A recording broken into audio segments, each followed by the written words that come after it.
స్వామియే శరణమయ్య. ఈరోజు కనకమహాలక్ష్మి అమ్మవారి గుడికి అయితే వెళ్ళడం జరిగింది స్వామి. జగదాంబ దర్శనం అయితే చాలా బాగా అయింది స్వామి. దర్శనం అయిపోయిన వెంటనే భిక్ష కోసమని లైన్లో ఉన్నాను స్వామి. భిక్ష టోకెన్ ఇస్తారని అంటే టోకెన్ కూడా ఇచ్చారు స్వామి. ఇచ్చిన తర్వాత నాకు ఎలాగో దర్శనం అయిపోయింది కదా, అయిపోయిందని చెప్పేసి అని ఒక మాతకు అడిగితే ఆ మాత ఏమో పైకి వెళ్ళిపోండి స్వామి, కొంచెం త్వరగా మీకు భిక్ష అయిపోద్ది అని చెప్పగానే నేనైతే పైకి వచ్చాను స్వామి. అగోండి ఆ ద్వారం నుంచి అయితే మనం లోనికి వచ్చాము. ఇగోండి ఇంకొక ద్వారంలో నుంచి అయితే మనం హాల్లోకి వెళ్ళొచ్చు స్వామి. ఈరోజు ఎవరైతే భిక్ష పెట్టారో వాళ్ళ నేము అన్నీ ఈ పటం మీద రాసి ఉంటారు స్వామి. దాని తర్వాత ఈరోజు మనం బయోమెట్రిక్ అయితే వేయాలి స్వామి. కన్ఫామ్గా బయోమెట్రిక్ వేయాలి.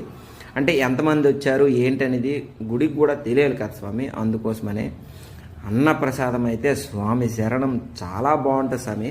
నేను ఎన్నోసార్లు వెళ్ళాను స్వామి. ఎప్పుడు కూడా టేస్ట్ అనేది మారదు స్వామి. ఎందుకంటే అమ్మవారి కటాక్షం అలా ఉంటుందేమో మరి. టేస్ట్ ఎప్పుడు మారదు. ఆ రసం కానీ, పప్పు కానీ, చట్నీ కానీ, కర్రీ కానీ చాలా బాగుంటుంది స్వామి. ఎప్పుడైనా తిన్నారో లేదో తెలియదు కానీ స్వామి, స్వామి శరణం. అన్నదాత ప్రభువే శరణమయ్యప్ప.